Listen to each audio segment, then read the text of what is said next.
everyone. This is the second video from this morning when I was going in, and now I'm coming out. It's about 7:49 on Friday the 13th of February. And I guess I wanted to share with you some of the highlights for today. I look a bit tired. It's been a long day.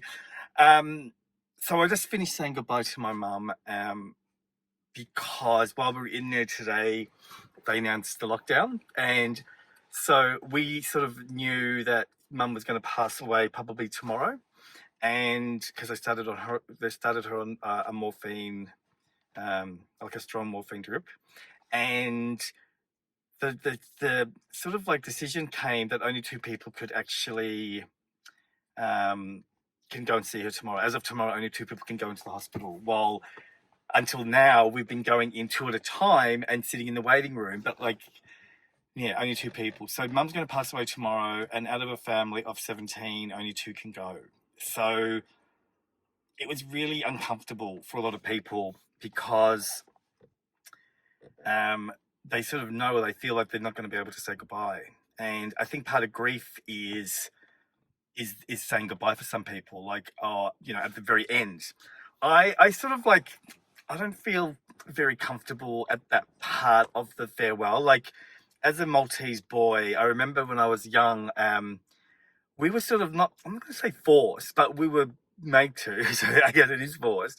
We were made to sort of really do a lot of sort of ritual farewell, goodbye, kissing our grandparents when they died. And I remember being really traumatized and upset because you didn't have much chance to think about it. You just had to go and do it. So it was sort of took you off guard, because I remember the first time I had to kiss my grandmother. That was the first grandmother to die. I was about 6, and I had no idea what I was doing. I thought I was just going into the room, and then there she was, dead. And because I come from a very big family, and there's about 100 cousins. So there was 100 cousins lined up at my grandparents' house. So all of us had to go and kiss my granddad. So I sort of realized as I got older that I would always avoid that sort of last part of someone's life when it came to, say, friends, and I'm not going to say family because I probably didn't have the chance to not do it with family. But I know that I said no in regards to going to see a few of my friends when they were at the end of their life. I saw them before, and I knew within myself that that was the moment that I wanted to sort of end it. I wanted to leave it there. I wasn't sure if I was going to do that with my mum, but I felt that yesterday was such an amazing day. I had such a good day with her yesterday that I felt like that was enough. I didn't have to do anything more to close it. And then when I saw her today, it was weird because we have a roster, and I had 40 minutes to spend with her. And unfortunately, mum was in a good mood when I got there, and it was lunchtime, and her meal arrived, and it wasn't what she wanted. And she spent all our time together complaining about the food, and all our time together pushing me to go get the proper food. So I felt really ripped off because I knew that my next roster time with her was about 7 hours away, and that was dinner time, and I was a bit nervous that it was going to happen again. So I went downstairs, and I knew that Sorry, I'm having trouble hearing you. Okay, Siri. I knew that I hadn't had a good chat with her that day, so I sort of spent time writing and sort of remembering and creating visuals for the funeral. So I used my time waiting for my next session to do that, which was really nice. And when we were told about COVID, and when the hospital said that only two people could go in, I could see my poor brother was so distressed because he hasn't had any time to talk to her, and he hasn't had an opportunity to talk to her like I did yesterday, which I feel really bad about because I sort of saw my mum pre-morphine. So she was lucid and she was able to talk, while my brothers have seen her with morphine. So sometimes she's asleep, sometimes she talks. So I sort of said to him, look, you can go. I don't mind. You can go and see her tomorrow. I want to say goodbye tonight, and I want to do it that way. And he was really thankful. I don't understand why the hospital are sort of doing. It's such a painful thing to go through, and then to be told that you can't see, you can't even be with mum. And on top of that, we had to lie to mum because if mum knew that was going to happen, she would be a mess. So that was really sort of hard. Um, when I went up to see her to say goodbye, the morphine had kicked in and she was asleep. And she was very peaceful and she was very angelic and she seemed happy. She seemed like she was just breathing really softly and just relaxing. And that made me comfortable. And because I was a little bit nervous about the end part where she was going to start to look really sick. And I really have this thing where I really don't want to see that. I don't want to remember that. Like some people, like my brother, he wants to be there to the very end. He wants to be there. And same with my sister. And I think the one good thing about today was that we all sat down and respected each other in regards to the choices that we make. Because my other brother, he ran away very early today. He didn't actually get to speak to her at all. And I thought, how could you do that? But then I realized, well, everyone does what they have to do. So I went up there and Dad came and joined me and we were sitting there and out of nowhere I started doing hypnotherapy on her, which I've always wanted to do on my mum and I got to do it. So I really enjoyed taking her on this little trip and she really got into it because her eyes were moving and she was breathing really softly and she was going into the sky and all that. And then we started to experience these sort of, I've never seen anyone on morphine before, so I'm guessing this is what happens. Like that calmness got broken by, it's like she got woken up from a dream and she sort of was coughing and she was really sort of like delusional about where she was. And then within a second she was back into the flow, and I was doing hypno again. So it was sort of like showing me that the morphine was not always working. So I guess that thing that kicked her out of the trance was pain. Because I know that all mum's organs are shutting down. That's why she's got jaundice and she's got all this stuff happening. Like, she's got blood coming out of her phlegm and all that because her kidneys, everything's just is not working. And so it must be really painful. But the morphine, luckily makes it not hurt. And again, it's interesting how, because I talked to mum about it a lot at home, I was comfortable with all of that. I didn't feel uncomfortable. I didn't feel freaked out or scared. I knew that was part of the journey. I knew that was going to happen. And my poor dad didn't. So my poor dad was really quite distressed. And I said to him, is there anything you want to say to mum? And God love him. Like, the first thing he said was, I've done nothing wrong.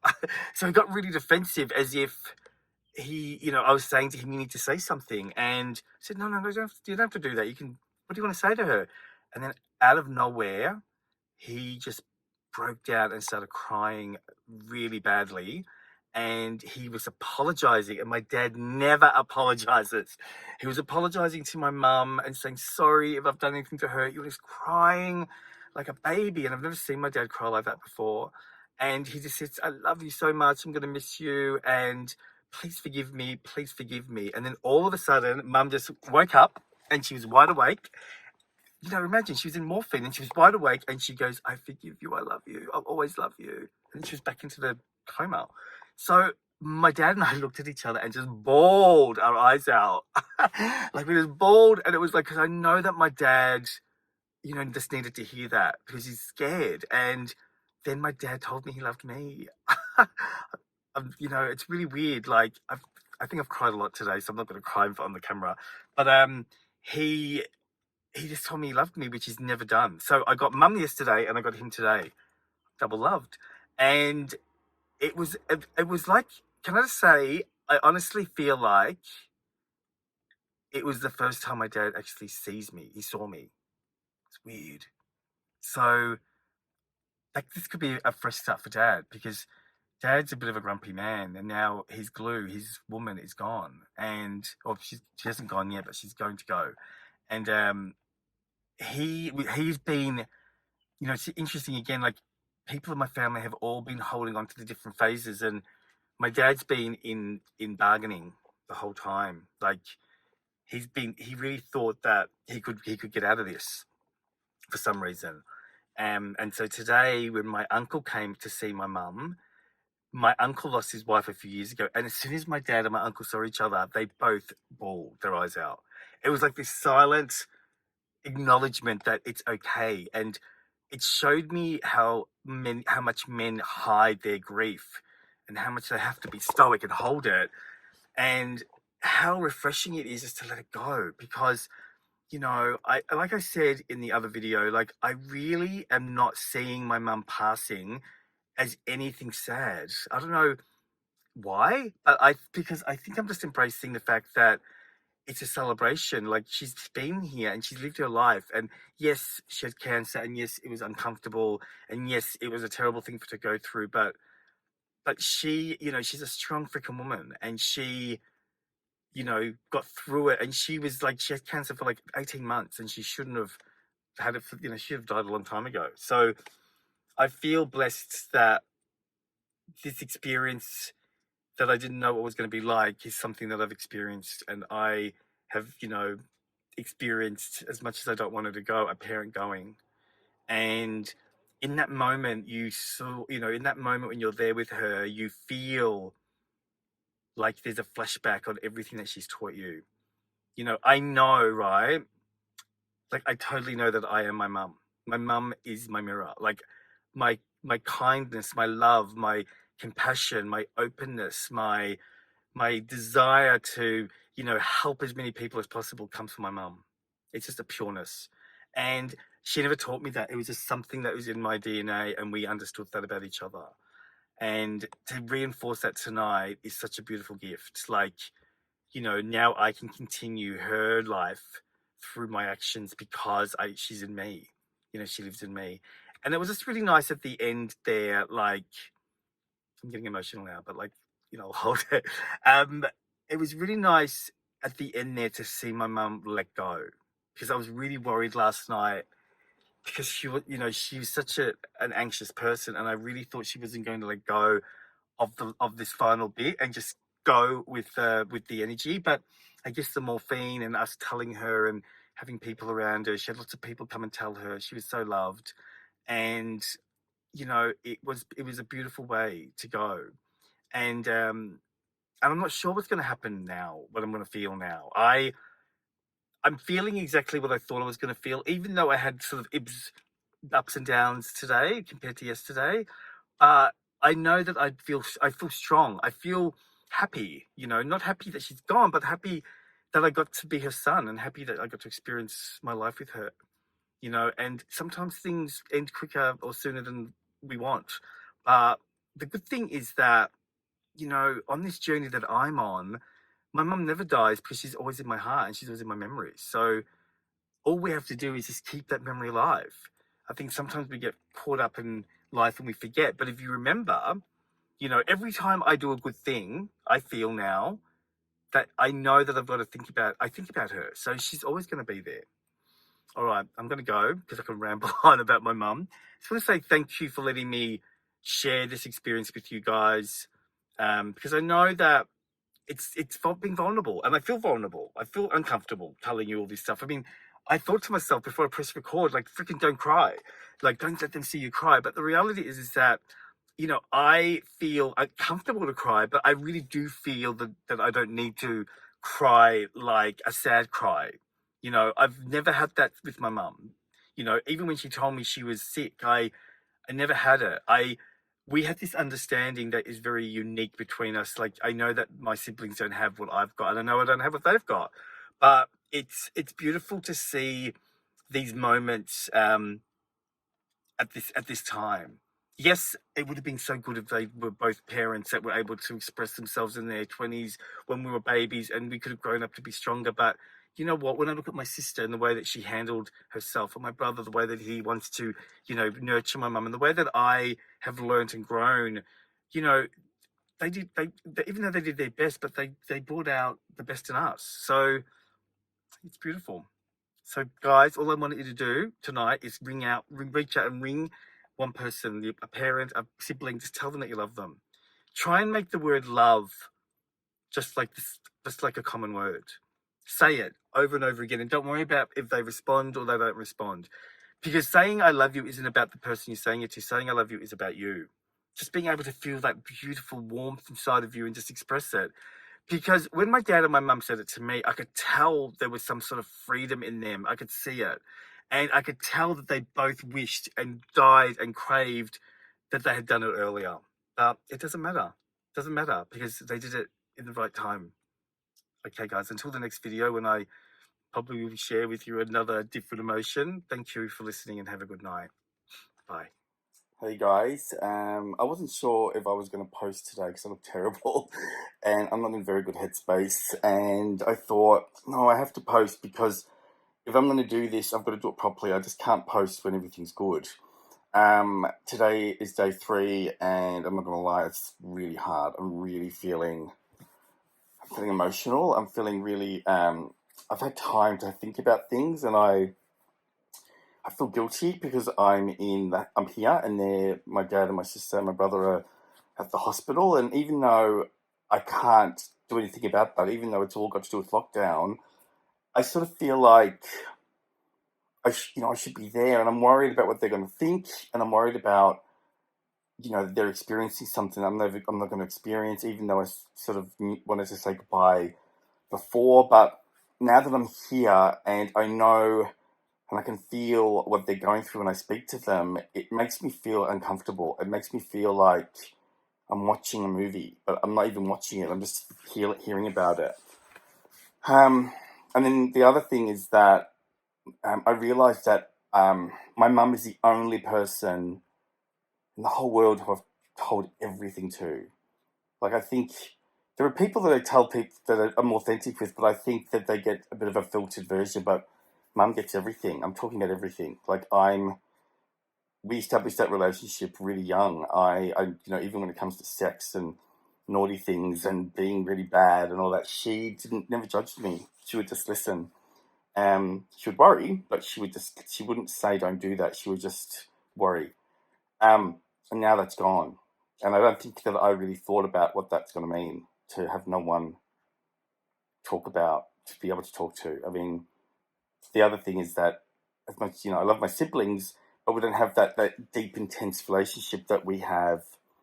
And when you have someone like your mum or whoever you have that you can sit with and talk to about anything unconditionally, it is quite an amazing feeling. I mean, we'd occasionally watch movies together, and during the movie things would happen, and then that would just open a dialogue and we would just talk. It's like two girls, it's like two girls having a cup of tea or something. But we had that was our special thing. We would have these moments, and yeah, all of that's coming up today. On the other side, I really need to say that I am so impressed and I need to extend it from yesterday. I'm so amazed at the amount of love and support I'm receiving from so many people. And, all the neighbours around here, it's been an amazing feeling. And, the weird thing is that we're talking about grief, but you know what? I really now know, because I've never experienced a parent passing and the intensity of that compared to, say, a cousin or an uncle or, even a friend. This is really intense. You don't know what it feels like. And someone said to me earlier today that nothing will be the same after this. And I've been thinking about that, and it's true. We get on with it and we move on, but nothing will be the same. And, it's quite interesting when you think of death, isn't it? Like, I think I prefer the instant death when someone just dies, even though it's a shock. I think this version of it is cruel.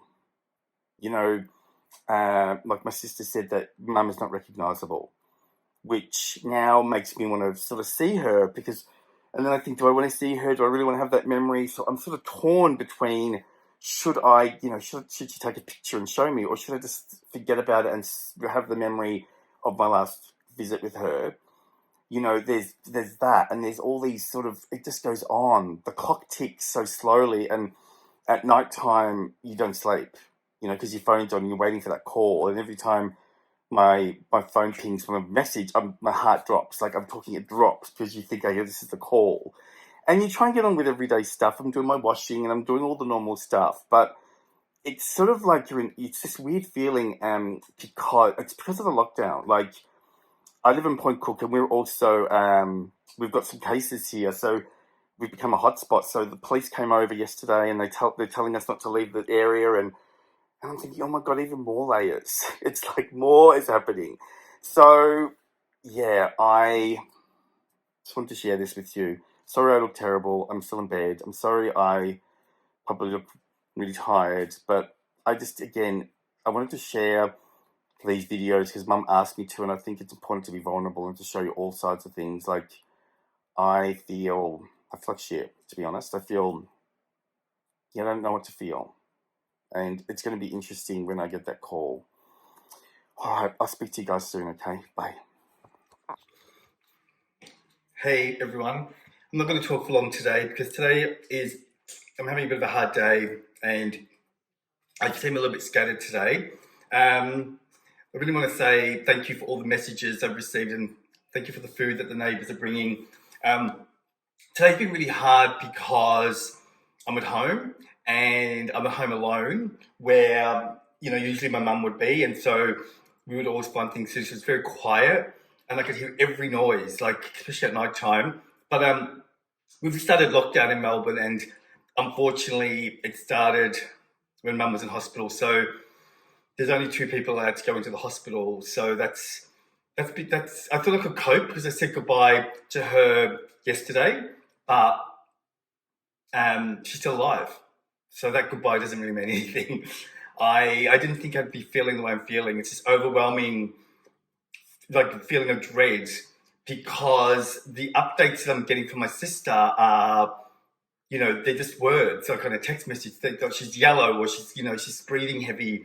So your mind creates all these scenarios, and as much as you try and distract yourself or try and not think about it, you just can't help it because, I guess for me personally, I've never lost a mother before, so this is all new, and it's hard. It's hard to gauge what's going on without going into a place of uncertainty. And as much as you want to be around people, you can't. And then as much as you want people to support you, it's overwhelming. Like, I've got hundreds and hundreds of messages in my inbox, and I'm getting text messages, and it's lovely. It's like the most beautiful thing, but at the same time, it's overwhelming. And so I think I'm just going to eat something. I've fed the animals. I'm going to water the garden, and I think I'm just going to have an early night. Every time I hear my phone ding with a message, I always think it's here. One good thing, or not that it's good, one amazing thing is that I never thought of my mum as being a fighter. I thought she was always anxious and nervous about things, and so she's still in there. Like, the doctors are surprised that she's not passed yet.